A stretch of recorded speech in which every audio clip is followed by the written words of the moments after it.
J'ai pensé à parler aujourd'hui Bezrat Hashem sur Koach Haratzon, la force de la volonté. C'est connu, même les goïms disent que la personne, elle utilise un tout petit pourcentage de ses capacités. C'est connu. Ça veut dire que la personne, elle utilise des forces, mais en fait, à l'intérieur de lui, il a beaucoup plus de force qu'il pense, qu'il utilise. Chazal, ils ont donné une promesse. C'est écrit dans la Torah, la source elle est dans la Torah. La Gemara dit ça, Beder Shadam Utzelilech, Bamolechim Oto. Le chemin qu'un homme il veut prendre, c'est le chemin qu'on va le guider. Ce qui va se passer quand quelqu'un qui a beaucoup de ratson, c'est qu'il va attirer avec lui aussi son corps. Des fois la personne elle a très envie de quelque chose, mais le corps il est complètement contre. Vous connaissez tous l'histoire du régime. Combien de fois, ils ont fait une statistique en Israël, après les fêtes. 95% des Israéliens, ils essayent de faire un régime après les fêtes. Pendant les fêtes, ils se disent, après les fêtes, on commence un régime. Ça finit les fêtes, ils commencent à faire un régime. En général, ça ne marche pas. Pourquoi ça ne marche pas? Parce que dans la tête, les gens, ils ont très envie de faire un régime, mais à l'intérieur d'eux, ils ne sont pas encore prêts. C'est quoi le meilleur moyen pour se l'ishtachnia? Ça veut dire de se convaincre. Alors on va voir ça. Le Rav Dessler, on raconte sur une histoire comme ça. Lui, quand il enseignait à la yeshiva, un beau jour il a décidé d'arrêter de fumer. C'était très difficile, on sait tous, quelqu'un qui a l'habitude de fumer, qui veut arrêter, c'est très difficile. Qu'est-ce qu'il a fait le Rav Dessler? Il a raconté à tous les élèves dans la yeshiva. Une fois il a dit à tous, ça y est, aujourd'hui, j'ai arrêté de fumer. En fait, il avait très envie, les jours d'après, il avait très envie de fumer. Mais il y avait quelque chose qui était encore beaucoup plus fort de l'envie de fumer. L'envie de, ça veut dire quoi? C'était le regesh de la boucha, il ne voulait pas avoir honte. Puisqu'il a promis à tout le monde qu'il arrêtait de fumer, alors qu'est-ce qu'il a fait? Et il savait que des gens, ils ont honte de faire des choses. Maintenant, il a promis à tous qu'il va arrêter de fumer. Maintenant, si il avait cette envie de fumer, mais d'un autre côté, l'envie, le regesh, le sentiment de la honte, qu'il a promis quelque chose, il ne va pas appliquer ce qu'il est en train de dire, c'est beaucoup plus fort de cette envie de fumer. Donc chaque fois qu'il avait très envie de fumer, il s'est rappelé, mais j'ai promis que je ne vais plus faire ça. Il savait qu'il a utilisé ce moyen-là, et ce moyen il est encore beaucoup plus élevé que l'envie de fumer, et c'est comme ça qu'il a arrêté. Le Rav Dessler, il amène un exemple dans celui de Michtav Eliyahu. Qu'est-ce qui se passe s'il y a un homme qui veut se réveiller le matin très tôt, il n'a pas de réveil. Par exemple, il a un avion à prendre, et il n'a pas de réveil, il n'a pas de portable, il n'a personne qui peut le réveiller, comment il va faire? Alors très bien, alors l'éveil, s'il se dit plein de fois, demain matin je suis obligé de me réveiller, il y a un avion, je ne peux pas rater un avion. S'il se dit, se répète plein de fois dans la tête, que demain matin il est obligé de se réveiller, automatiquement ce qui va se passer, c'est que son corps aussi va l'aider, ça veut dire qu'il s'est persuadé qu'il a une obligation de se réveiller, son corps il ne va pas l'embêter. Quand ça va être le moment le matin qu'il a décidé de se réveiller, il pourra se réveiller. Le Rav Dessler dit qu'en fait, comment on arrive à faire cette chose-là, comment on arrive à se persuader? Dans le livre Michtav Eliyahu, je crois que ça existe rien que cette partie-là dans le tome en hébreu, tome 1 en hébreu, il dit qu'une des manières pour changer nos codes dans la tête, c'est sans arrêt de se donner des ordres dans la tête. Ou par exemple, sans arrêt de faire des dessins dans notre tête, de l'envie, de la chose qu'on a envie de faire. La Gemara, elle raconte une phrase comme ça. Tova mardut achat belibosh el adam mimer malkuyot. Vous savez de quoi cette phrase-là? Il vaut mieux une bonne révolte dans le cœur de la personne, c'est beaucoup plus efficace que 100 coups de fouet. Comme ça la Gemara dit. Tova mardut achat belibosh el adam mimer malkuyot. Comment ça marche? Ça veut dire quoi cette phrase-là? Chazal, ils disent comme ça, c'est le Chafetz Chaim qui explique ça. Tova mardut achat, ça veut dire quand quelqu'un se prend en main, c'est beaucoup plus efficace que 100 personnes qui vont lui dire à la personne arrête de trop manger, arrête de fumer, arrête de... peu importe la chose que la personne ait envie d'arrêter. Si 100 personnes par exemple ils vont lui dire arrête de fumer, arrête de fumer, arrête de fumer, c'est pas efficace comme si la personne elle-même, elle décide par exemple d'arrêter de fumer. Et pourquoi? Pourquoi Tova Mardout? Pourquoi quand quelqu'un se prend en main, c'est beaucoup plus fort que les gens lui disent arrête de faire ça, arrête de faire ça? Le Chafetz Chaim, il explique quelque chose comme ça. Quand quelqu'un, on lui dit par exemple arrête de fumer, dans chaque être humain, il a ce qu'il s'appelle Yetzer Haitnagdout. C'est quoi Yetzer Haitnagdout? Ça veut dire c'est un désir de se révolter. On nous a dit quelque chose, automatiquement, on se met une barrière à ce que la personne dit, automatiquement on ne l'écoute pas. Parce qu'on se dit, c'est lui qui va me dire quoi faire. Moi, je vais savoir quand est-ce que j'ai envie de me corriger. C'est pas lui qui va me dire quoi faire.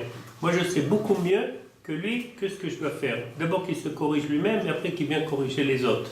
Ça s'appelle Yetzer Haitnagdout. On n'aime pas, on ne supporte pas recevoir des ordres de quelqu'un d'autre. Tous les êtres humains, juifs, pas juifs, peu importe, ils sont tous comme ça, les gens. C'est la nature de l'être humain. Ils ne supportent pas qu'on lui dise quoi faire. Mais maintenant, quand quelqu'un, il décide par exemple, il veut réussir un régime, il veut réussir à, par exemple, il a un désir pour quelque chose, le matin il n'arrive pas à se réveiller, peu importe quoi. Si quelqu'un qui se prend en main, automatiquement, il ne peut plus se révolter contre lui-même. Parce que ce désir de se révolter, c'est quand quelqu'un d'autre d'extérieur qui nous dit quoi faire, on ne veut pas l'écouter. On préfère être indépendant et donc on décide, non, on va faire ce qu'on a envie de faire. Mais quand quelqu'un donc, il se prend en main, il ne peut plus être contre lui. Donc c'est pour ça que Chachamim disent, Tova Mardout Achat, Pelibo Shel Adam, Memer Malkouyot. Il vaut mieux une bonne révolte dans le cœur de la personne que 100 coups de fouet. Il y a des fois, des gens, ils commencent à faire un plan et au bout d'un moment, ils arrêtent. Ça arrive énormément. On commence à faire quelque chose, au bout d'un moment, l'agitation qu'on avait au départ, l'envie qu'on avait au départ, petit à petit, ça se dévie et à la fin, on ne fait pas ce qu'on a envie de faire. Et pourquoi? Dans tous les domaines, aussi dans tous les domaines, il y a cette chose-là. Il y a des fois, par exemple, on dit à quelqu'un, pourquoi tu n'as pas fait cette chose-là? Alors la personne lui dit, j'ai essayé, ça n'a pas marché. Il faut savoir quelque chose comme ça. Et la personne, qu'on lui dit, alors pourquoi tu ne fais pas? Il dit, j'ai besoin, siyata dishmaya, j'ai besoin d'une aide d'Akadosh Baruch Hu. Le Rav Wolbe, dans son livre, à l'Écho, il explique qu'en fait, chaque juif, il a des capacités terribles à l'intérieur de lui. Mais qu'est-ce qu'il fait la personne? Si par exemple, il a commencé à faire quelque chose, on prend encore l'exemple, par exemple, on prend par exemple quelqu'un qui n'étudie pas la Torah comme il faut. Il a la capacité d'étudier, il n'étudie pas comme il faut. Alors la personne, on lui demande quand tu vas étudier comme il faut, il dit non, quand Akadosh Baruch Hu il va aider. En fait, Akadosh Baruch Hu dit à la personne, moi je suis prêt à t'aider, mais tu sais que d'abord, avant de t'aider, pourquoi tu ne te prends pas en main? Pourquoi tu n'utilises pas toutes les forces que je t'ai données? Il faut savoir, comme on a dit, que puisque la personne elle utilise un petit pourcentage de ses capacités, les autres forces qu'ils ont, les autres capacités qu'il a à l'intérieur de lui, la personne ne l'utilise pas. Akadosh Baruch Hu, en fait, il dit à la personne, tu veux que je t'aide? D'accord, je suis d'accord, je vais t'aider. Quand est-ce que je vais t'aider? Quand tu vas utiliser toutes les forces que je t'ai données. Sache que la plus grande siyata dishmaya, ça veut dire l'aide du ciel, l'aide du ciel la plus grande, c'est les forces que je t'ai données et que tu n'es pas en train de les utiliser. Et quand tu vas les utiliser, là tu vas voir la siyata dishmaya. On apprend ce principe-là souvent dans la Torah, dans les parshiot. Bientôt on va voir, dans Chumash Shmot, l'histoire vous connaissez tous avec Batia, la fille de Paro.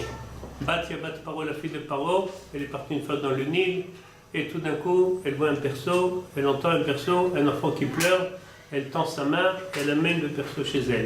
La Torah, elle dit, Vatishla et Amata. Elle a pris son bras, elle a penché son bras pour prendre ce berceau-là. Rashi, qu'est-ce qu'il dit? Vatishla et Amata, qu'est-ce qui s'est passé? Elle s'est allongée. Vous savez de quoi elle s'est allongée? Les commentaires de Chachmei Moussa, ils expliquent. Est-ce que vraiment sa main, elle s'est allongée? C'est pas possible. Après, elle est devenue normale. C'est pas possible. C'est spirituel ce dessin-là. Ça veut dire quoi? On apprend d'ici que Bat, en fait, elle a fait tous les efforts au monde pour essayer d'attraper ce verso-là. Et quand quelqu'un il fait tous ces efforts qu'il a à l'intérieur de lui, il va recevoir une aide du ciel. Bientôt dans la Torah, on va lire la paracha avec Yehuda et Tamar. Tamar voulait avoir un enfant de Yehuda. Qu'est-ce qu'elle a fait? On connaît tous, la Torah elle raconte comment elle s'est déguisée. Yehuda, lui, Bichlal, il n'avait même pas cette idée-là dans la tête. Il a écrit qu'il y avait un ange qui l'a poussé à faire cette chose-là. Le Rav, le livre il s'appelle le Rav Shmulevitz, dans le livre d'Ankei Moussa, il explique d'une façon très très belle. Tamar, d'où il a eu cette idée-là de se déguiser de cette façon-là et d'essayer d'être avec Yehuda. D'où il a pris cette idée-là? Alors il dit comme ça que Tamar, elle avait tellement envie d'avoir un enfant de Yehuda, elle a décidé de faire tous les efforts qu'elle peut faire, même des choses qui sont complètement pas logiques. Puisqu'elle a fait quelque chose qui était considéré comme pas logique du tout, elle a eu cette siyata d'Ishmaïa là qu'elle pouvait être avec Yehuda. Il y a souvent, quand on a envie de faire quelque chose, ce qu'il faut faire, c'est de créer quelque chose qui est mechayev, quelque chose qui va nous obliger à faire une chose. Parce que des fois, on a aussi le sentiment de, on n'est pas, ça veut dire on a envie de faire quelque chose, mais on voit que notre corps ne nous permet pas de faire cette chose-là. On est fatigué, par exemple, un exemple, surtout chez les garçons, on leur dit réveillez-vous le matin, alors ce qui se passe, ils ont très envie de se réveiller, peut-être aussi chez les filles aussi, je ne sais pas, peut-être chez les filles aussi, on leur dit réveillez-vous à l'heure, et en fait ce qui se passe, c'est les gens, ils continuent à dormir. En fait, ils n'ont pas la force de se réveiller. Même qu'ils ont très envie de se réveiller et gagner toute la journée, parce qu'il faut profiter le matin, c'est le meilleur moment pour se réveiller, pour bien prier, après on est dans la tête, on est bien pour toute la journée. Des gens, des fois, ils n'arrivent pas à se réveiller le matin. Et pourquoi donc ça arrive cette chose-là? En fait, ça arrive parce qu'on pense qu'on a envie, mais en fait, le Chachmer Moussar dit, si quelqu'un ne réussit pas dans ce qu'il veut faire, c'est en fait à l'intérieur de lui, il n'a pas très envie de faire cette chose-là. S'il ne s'est pas réveillé à l'heure, ça veut dire qu'en fait, au fond de lui, il n'a pas envie de faire cette chose-là. Parce que si vraiment il avait une envie de faire cette chose-là, alors il serait réveillé. Le Rav Dessler, c'est pour ça que sans arrêt dans tout ce qui est spirituel, dans tout ce qui est dans la Torah, dans les mitzvot, il faut renforcer le ratzon. Si on renforce sans arrêt le ratzon, la volonté, ça va aider énormément. Chazal, ils disent, le roi Salomon il dit comme ça, Sheva Ipol Tzadik Vekam. Dans le livre de Mishlei, il dit ce verset-là. Ça veut dire quoi? Sheva Ipol Tzadik Vekam. 7 fois le Tzadik il tombe et il se lève. Il tombe et il se lève.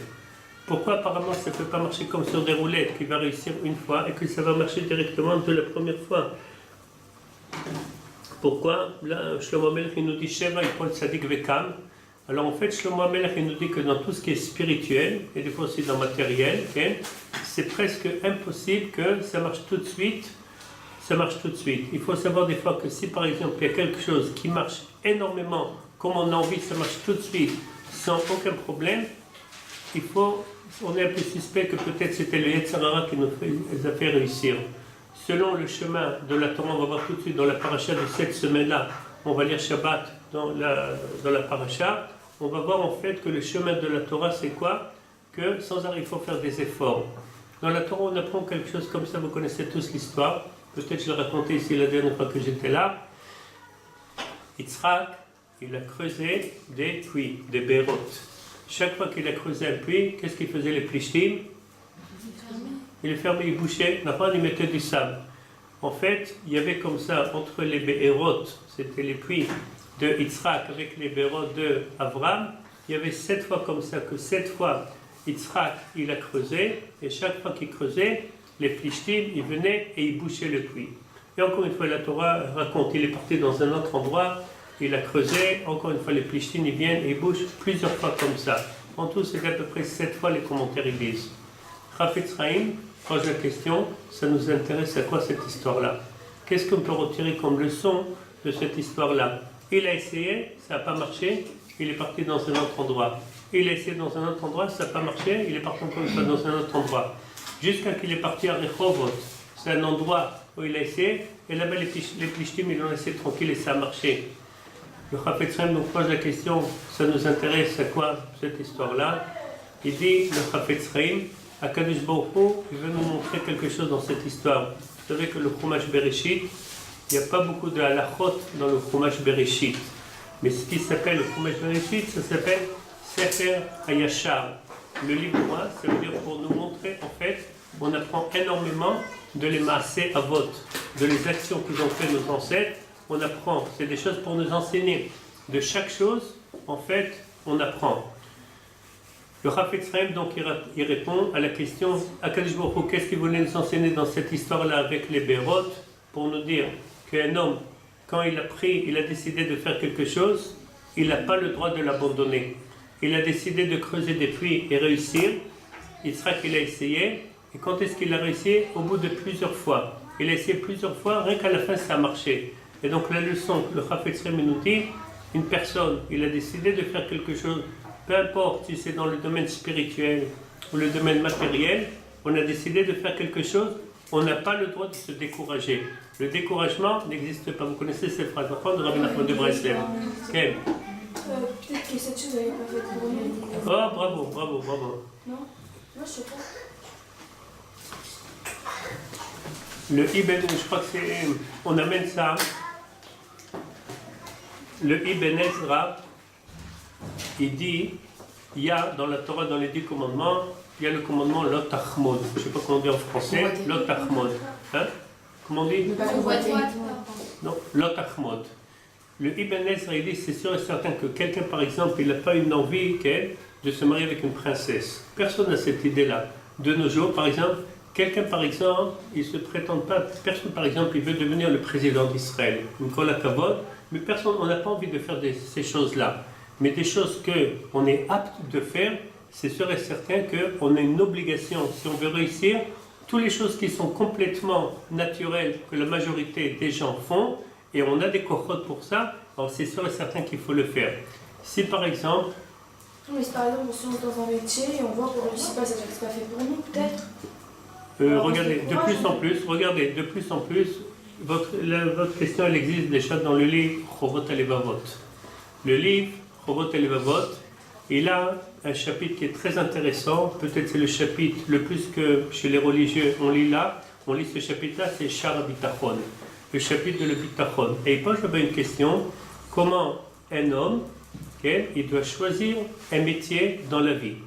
Déjà vous connaissez tous, c'est connu que les filles de nos jours, de l'Israël après la Deuxième Guerre mondiale, ils ont décidé que les choses en font comme ça, que celle qui veut faire une maison de Torah, ça veut dire que son mari, il étudie, au moins au départ du mariage. En général, l'habitude c'est que la fille, elle travaille. Donc maintenant, une fille, comment elle va savoir dans quel style de métier elle doit apprendre? Alors le Chovot HaLevavot, il dit comme ça, quand quelqu'un veut savoir dans quel métier il va se diriger dans la vie, parce que un jour ou l'autre, chacun il a besoin de travailler. Donc dans quelle direction la personne elle doit se diriger, il dit le Chovot HaLevavot comme ça. Vous savez qu'il y a des oiseaux, qu'ils mangent du poisson. Comment ils mangent des poissons? Eh bien, ils ont un bec qui est très très grand, ils vont à côté des fleuves, et ils attendent d'abord qu'il y ait des poissons qui passent, et quand ils voient un poisson, ils mettent son bec sur le fleuve et ils attrapent des poissons. Le lion, il a comme des ongles qui sont très très grands, il a des dents très fortes et il a des doigts avec des ongles qui sont très très forts. Il dit, le Chovot HaLevavot, chaque animal, HaKadosh Baruch Hu, il lui a créé sa manière pour attraper sa nourriture. De la même façon, chez les êtres humains. Chacun il a une autre tendance pour un métier. Chacun, peu importe, il y a quelqu'un qui adore faire des affaires, il y a quelqu'un qui adore la couture, il y a quelqu'un qui adore la cuisine. Peu importe la tendance que la personne, elle aime la chose la plus faire, en général, c'est de cette manière-là qui va faire ce métier. On ne parle pas que de nos jours, en Israël, c'est rempli. Par exemple, s'il y a quelqu'un qui ne sait pas exactement quoi faire dans la vie, de nos jours, il y a comme des yoatzim, des conseillers, que c'est leur métier, et conseillent la personne quel métier étudier. Surtout de nos jours, chez les religieux, c'est rempli, donc il y a des yoatzim comme ça, À part diriger Kilo dans le métier, en plus il dit c'est un métier que ça gagne d'argent, ça gagne pas d'argent, est-ce qu'il y a du travail, il n'y a pas du travail. Donc si quelqu'un ne sait pas quoi faire, maman, ça vaut la peine de faire un yehoutz comme ça. C'est rempli dans les écoles, on fait ça à les jeunes filles. En général, chez les jeunes filles, on fait ça, même aussi chez les garçons, mais plus tard. De prendre un yehoutz, de savoir exactement sur quelle direction il faut se diriger. Mais c'est sûr et certain, quelqu'un, il sait exactement ce qu'il aime. Donc il faut savoir que ça, par ça, elle va être dans cette chose-là.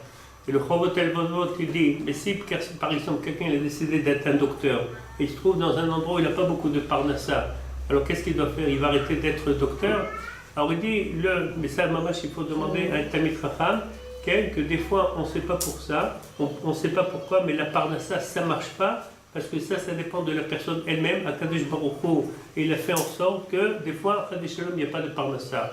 À nous tous, dans tous les domaines, c'est de faire l'ishtadlut pour la parnassa, ishtadlut maximum.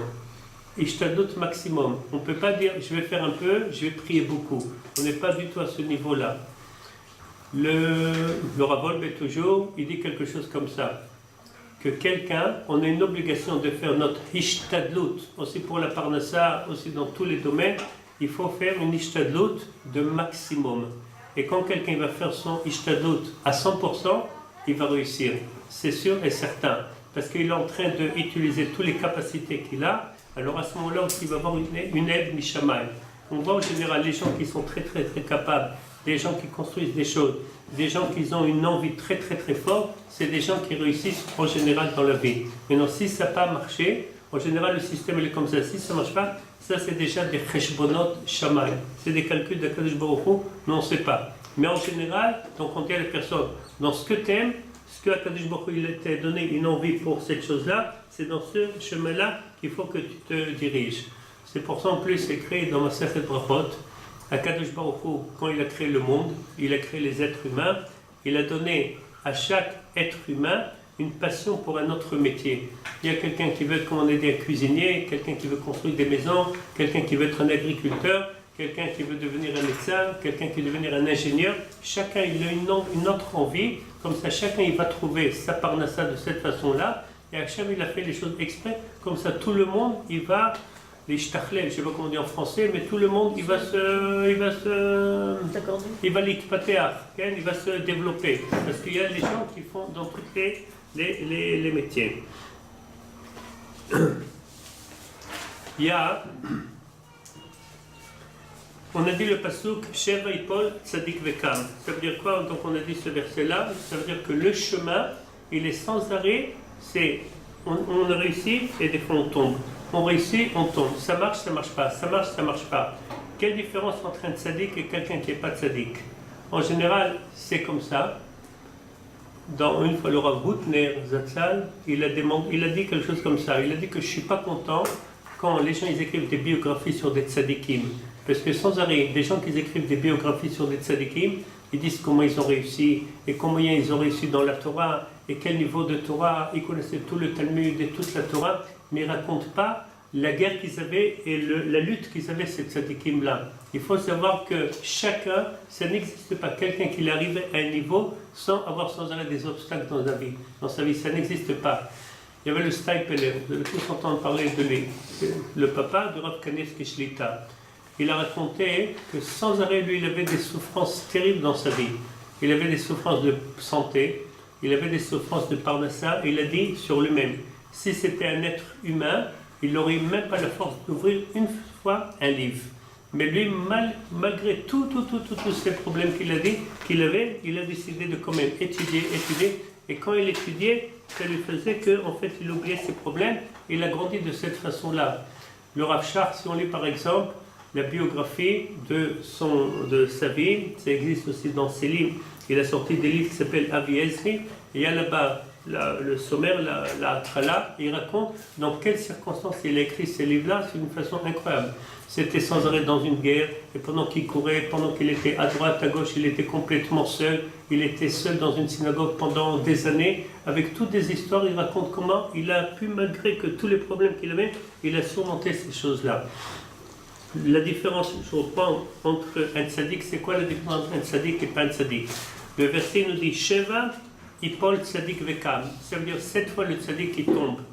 Mais, ça veut dire il tombe, tous les êtres humains ils tombent. Quelle différence entre un Tzadik et pas? Il a fait très très bien. Vekam. La chose la plus importante chez un Tzadik, ça veut dire Vekam. Malheureusement, il y a eu quelque chose, il y a eu quelque chose qui a empêché ce qu'on avait envie de faire, mais tout de suite après le Tzadik, qu'est-ce qu'il fait? Vekam. Rashi, je ne me rappelle pas exactement à la fin de Chumash Bereshit, au début de Chumash Shemot, il dit sur le verset Veyosef Aya B'Mitzrayim. Ça veut dire quoi Yosef Aya B'Mitzrayim? Même que Yosef, il était en Égypte, il n'a pas étudié, il n'a pas oublié la Torah qu'il a étudiée avec son père. Il n'a pas étudié tout ce qu'il a fait avec son père. Il est resté tzaddik, même qu'il était B'Mitzrayim. Ça veut dire quoi? Avec tout, par exemple, il est devenu le bras droit de Paro, il avait un poste qui était très important, il était très occupé. Malgré tout ça, il est resté tzaddik. Yosef Haya B'Mitzrayim. Mitzrayim, c'est l'endroit, c'est Las Vegas, c'est l'endroit le plus pourri qui était à l'époque. Et malgré ça, Yosef, il est resté tzaddik. En fait, le Rav Wolbe, il écrit qu'en fait, c'est ça un vrai tzaddik. Ça veut dire quoi? Peu importe dans la personne où il se trouve, il reste avec le même niveau de Emouna, le même niveau que quand il fait les mitzvot. Et le Rav Wolbe, il amène une fois quelque chose de très beau. Il dit, si par exemple quelqu'un veut savoir un test, c'est vraiment sa foi qu'il a, la Emouna, c'est une vraie Emouna. C'est quoi le test qu'il nous propose le Rabbi? Le Rabbi dit que le test pour savoir si quelqu'un vraiment il a la foi.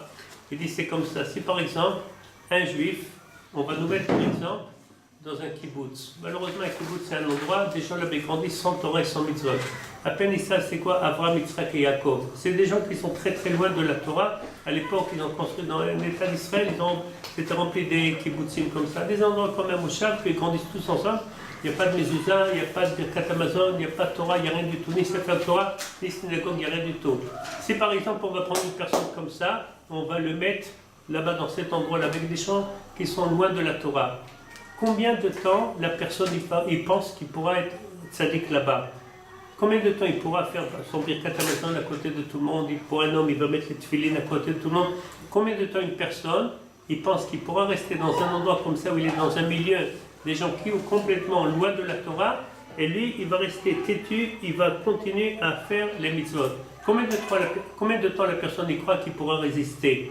S'il pense qu'il va rester un mois, il va durer 2 mois, 3 mois, 6 mois, ça veut dire qu'encore sa émouna n'est pas forte. Si quelqu'un il a une certitude que peu importe ce qui va se passer, lui va rester têtu dans sa émouna, même que tout son entourage, il va être complètement contre la Torah, et lui va rester tzaddik, alors à ce moment-là, ça montre qu'en fait que la émouna, chez lui, elle est très très forte. Donc on a dit la différence entre un tzaddik et pas un tzaddik, c'est le mot vekam. Vekam, ça veut dire il se réveille. Il reste pas, ça veut dire pas parce qu'une fois ça n'a pas marché, une fois, 2 fois ça n'a pas marché, alors il va, peu importe les fois qu'il a essayé et sans arrêt il tombe, si sans arrêt il se relève, ça c'est un vrai tzaddik. Et c'est sûr et certain qu'il faut utiliser des forces. Maintenant, des fois, si par exemple, quelqu'un, comme vous avez dit l'exemple, il a commencé par exemple à étudier, il veut devenir un ingénieur de quelque chose. Il a commencé à faire des études et au moment où ça ne lui plaît pas, c'est très très très difficile et ça décourage complètement. Qu'est-ce qu'il faut faire pour réussir? Alors ça vaut la peine, écoutez bien, ça vaut la peine que chacun il se prépare une petite liste de tous les fois dans la vie qu'il a réussi. Peu importe s'il a étudié à l'école, il a eu le bac, il a eu des bons résultats, ou il a fait quelque chose, il a réussi, peu importe, ça vaut la peine de préparer une petite liste de toutes les choses qu'on a réussi. Par exemple, on a gagné dans un concours, dans le sport on était très très fort, une fois on a fait un très très bon gâteau et tout le monde ils ont dit c'est très très bon ce gâteau. Peu importe des choses qu'on a réussi dans la vie, ça s'appelle dans le langage moderne Ogen Chiyuvi. Ça veut dire c'est quelque chose qu'on a réussi. Et quand des fois on est dans une situation que des fois on a essayé de quelque chose et ça ne marche pas, ça vaut la peine de revenir dans la tête à ces endroits-là qu'on a réussi et se dire grâce à ce qu'on a réussi l'autre fois, aussi dans cette chose-là maintenant, dans ce Edgar, je ne sais pas comment dire en français, ce challenge qu'on a maintenant, on va réussir. Le Staipeler, une fois il y avait un bachou qui est venu chez le Staipeler, lui demander une question. Il a dit grand arabe, ma vie, ça ne marche pas. Tout ce que je fais dans ma vie, ça ne marche pas. J'ai pas de chance, on dirait, je ne sais pas ce qui se passe autour de moi. La Gemara, c'est très difficile et c'est très compliqué à comprendre. La Gemara, vraiment comprendre, c'est compliqué. Tout ce que je fais, ça ne marche pas. Le Steipeler, il lui a demandé, est-ce que dans ta vie, il y avait des choses que ça a marché? Alors l'élève, il a dit, ouais, de temps en temps, une fois j'ai réussi ici, une fois j'ai réussi là-bas, donc des petites choses. Le Steipeler, il a dit, Lech bekochachazé. Souviens-toi de les moments que tu as réussi, et grâce à ça, ça va te donner du courage pour continuer. Peut-être j'ai raconté ici, l'autre fois, je ne me rappelle pas. Aux États-Unis, ils ont fait une statistique très intéressante. Il y a des gens qui courent le marathon. Le marathon, j'ai raconté, vous connaissez cette histoire? Non. Des gens qui courent 42 km. Et il y a des chachamim qui ont fait une statistique incroyable. Ça veut dire quoi? Pendant qu'ils sont en train de courir, dans ces 42 km, il y a des gens qui se découragent au milieu. Au milieu, ils n'arrivent plus à continuer à courir.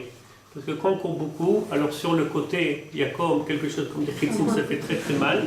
Il y a des gens qui ont mal aux pieds, il y a des gens qui n'arrivent plus à respirer. Et donc il y a des gens, ça arrive souvent, dans ces grandes courses-là, il y a des gens qui se découragent et ils arrêtent complètement. Il y a des gens, avant de se décourager, ça veut dire qu'ils sont exactement dans le même état que les gens qui s'arrêtent.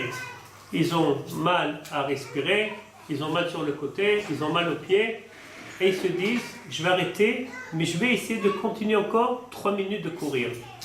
Et qu'est-ce qui se passe? Ils continuent à courir ces 3 minutes, et tout d'un coup, ils voient en fait qu'ils ont la force pour continuer complètement jusqu'à finir. Alors ces les scientifiques, ils disent, mais qu'est-ce qui se passe ici? C'était des gens, ils étaient découragés complètement. Ils se sont dit, on va arrêter, on va continuer jusqu'ici, on n'en peut plus, on va essayer de continuer encore 2-3 fois, et après, ils ont vu qu'ils ont eu en fait la force de continuer jusqu'au bout. En fait, qu'est-ce qui s'est passé? Ils voulaient arrêter, ils n'ont pas arrêté, ils ont continué 2 minutes encore, ils ont continué jusqu'au bout, ils ont réussi. Comment ils ont fait ça? Alors en fait, dans cette statistique, ils ont fait attention à quelque chose qui est comme ça. L'homme, il se met des blocages. L'être humain, il se met des blocages. En fait, c'était des gens qui se sont dit, jusqu'ici je peux courir, plus que ça, je ne peux pas courir. Parce que vraiment, ils sentaient qu'ils n'ont pas la force. Mais une fois qu'ils ont passé cette barrière-là, et en fait, ils ont retrouvé à l'intérieur d'eux qu'ils ont la force pour courir encore plus, jusqu'à qu'ils ont fini cette course-là. Ce qui s'est passé, en fait, donc, ça s'appelle Raf Shvira. Je ne sais pas comment dire en français. Raf, ça veut dire c'est un niveau où là-bas, on se sent que on n'est plus capable de passer cette barrière-là. Cette barrière-là, en fait, les barrières, l'être humain, il se construit des barrières. Il pense qu'il n'est pas capable. Des fois, qu'est-ce qu'il faut pour réussir? Souvent, il ne faut pas écouter notre corps. Souvent, notre corps, il est contre nous. La Torah, elle raconte par haut. Bilham, Lavan, c'est tous des gens qui sont les plus pourris qu'il y avait. Bilham, Lavan Aracha, dans la paracha, là bientôt on va voir Lavan Aracha, le beau-père de Yaakov. Par Bilham, pourquoi la Torah nous raconte sur ces gens-là? Qu'est-ce qu'on apprend de ces gens-là? Et ces frères Chassidut, ils amènent en fait que les arguments qu'ils avaient sur Lavan et surtout par des arguments qu'ils avaient, en fait c'est la personne à l'intérieur de lui, il se comporte exactement de la même façon que par Le Rambam, il dit que le corps, il s'appelle par Notre corps, il s'appelle par parce qu'à l'intérieur de nous, on a le Yetzer Hara. Le Yetzer Hara, il est complètement contre nous. Et veut nous enlever le Olam Hazeh, le Olam Haba. Et sans arrêt, par exemple, on prend une image. Si par exemple, on aurait retrouvé Paro dans la rue, et il vient nous donner un conseil, est-ce qu'on aurait écouté Paro, ce qu'il est en train de nous dire? Paro, il est là, il est en train de nous donner un conseil. On va l'écouter, on ne va pas l'écouter? On ne va pas l'écouter, n'est-ce pas? Mais en fait, il faut savoir que le corps, il s'appelle Paro. Le corps, ça veut dire les arguments qu'il avait Paro. Paro, il a dit, qui c'est que je dois l'écouter? En fait, quand quelqu'un il n'est pas assez fort dans sa émouna, et des fois il fait une avera, alors en fait il se dit, mais si Akadosh Baruch Hu, est-ce que quelqu'un vraiment il avait Akadosh Baruch Hu qu'on est obligé de faire ce qu'il a dit? En fait la personne, les mêmes arguments que ces gens-là ils disaient, en fait ça se trouve à l'intérieur de chacun. À l'intérieur de chacun, en fait on a Lavan, on a Paro, on a Bilham, tous des gens qui sont riches. Vous connaissez tous Bilham et Balak, la paracha de Balak. C'est quoi les deux premières lettres dans le mot Balak? Et dans Bilam, c'est quoi? Bet Lamed. Qu'est-ce qu'on fait avec ces 4 mots-là? Bilboul. En fait, ce qu'ils voulaient, Balak et Bilam, c'est de quoi? Les Balbel Otano. Ils ont fait toutes des choses avec des clalotes, ils ont amené les filles. Tout, c'était pourquoi? Pour les Balbel la personne. Il faut savoir que le but du Yetzer Hara, et Balak et Bilam, c'était mamash du Yetzer Hara. C'est les Balbel la personne. Ça veut dire quand quelqu'un n'a pas un but qui est bien précis, alors malheureusement, si quelqu'un n'a pas un but, ça c'est quelque chose qui est catastrophique. On n'a pas le droit de ne pas avoir des buts. Chacun, il a une obligation de choisir des buts et il va essayer d'atteindre ces buts-là. Parce que si quelqu'un, en fait, il n'a pas des buts, alors en fait, c'est le bilboul. Il y a un verset dans la Bible qui dit comme ça. Belo chazon, ipara am. Je vais traduire. Belo chazon. C'est quoi un chazon? Non, chazon. C'est une envie de faire quelque chose. C'est comme un rêve de faire quelque chose. Un but. Belo chazon, ipara am. Le peuple, il devient fou. C'est-à-dire, si le peuple, il n'a pas un désir de faire quelque chose, il n'a pas un but, tradition, il peut devenir fou. Il y a une histoire qui est racontée dans le livre La pensée positive.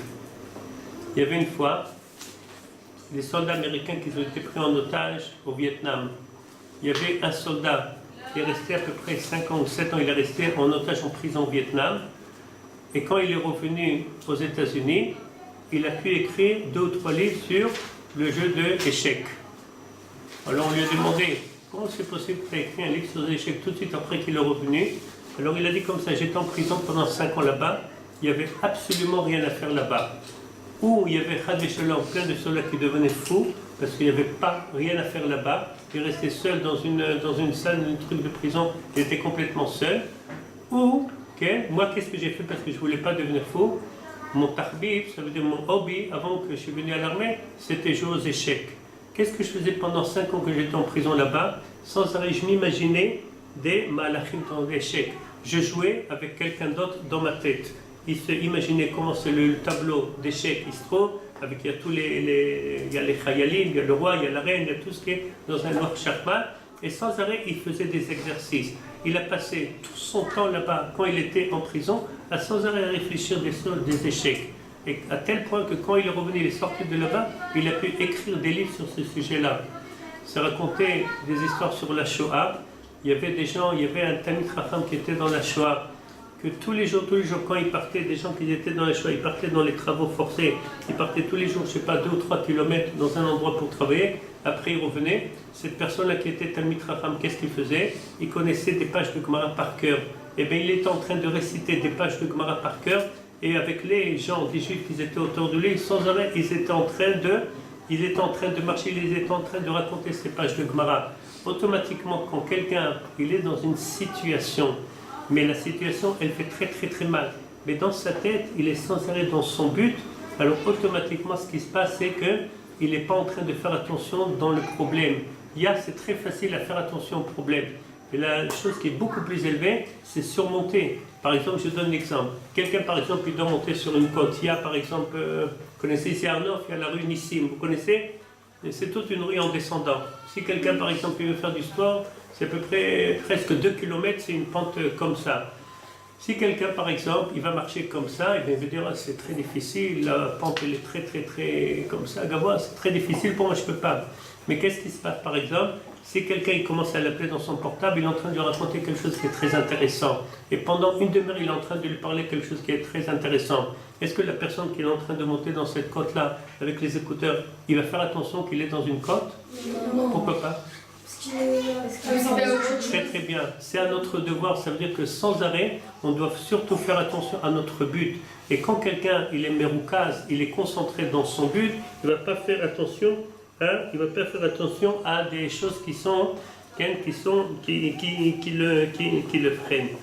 Je vais finir avec une petite histoire, je ne peux pas rester longtemps aujourd'hui.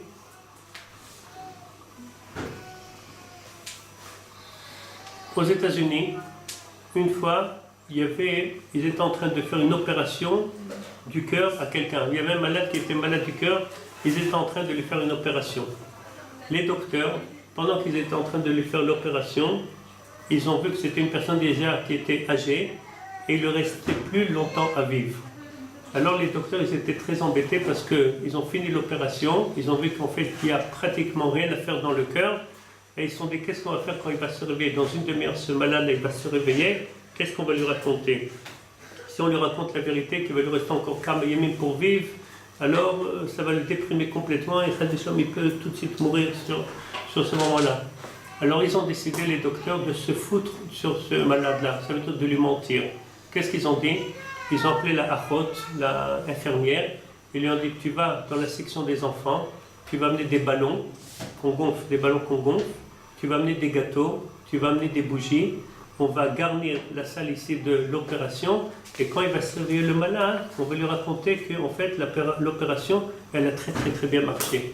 En fait, qu'est-ce qui s'est passé? Au bout d'une demi-heure, quand il s'est réveillé, il se réveille, et tout d'un coup, il voit des ballons, il voit un bon gâteau, il y avait comme des nérotes, et tout le monde, tous les docteurs et tout le monde qui étaient là-bas, ils étaient en train de prier, ils disaient Mazal Tov, Mazal Tov, Mazal Tov. On est très contents, ils étaient en train de chanter pour lui. Il a demandé qu'est-ce qui se passe, il vient de se réveiller d'une opération du cœur. Alors on lui a dit, Baruch Hashem, c'était des goïms, il lui a dit, l'opération s'est très bien passée et tu vas continuer à vivre. Il était tellement content, il ne savait pas on est en train de lui mentir, il ne savait même pas. Il a dit, ah bon, je crois que c'était déjà la fin, tout ça. Il lui a dit, non, bon, Hachem, ça s'est très bien passé l'opération. Et ils l'ont menti, et lui, il a cru cette chose-là. Et il a continué à vivre encore pendant 12 ans. Même que c'était quelque chose, c'était un miracle dans les docteurs, ils ont cru cette chose-là. Comment on raconte à quelqu'un quelque chose, et la personne, elle croit à cette chose-là, ça veut dire qu'elle amène un but dans la vie. Elle sait que les vivantes, elle peut continuer à vivre, ça donne énormément de force. Donc, Adkan.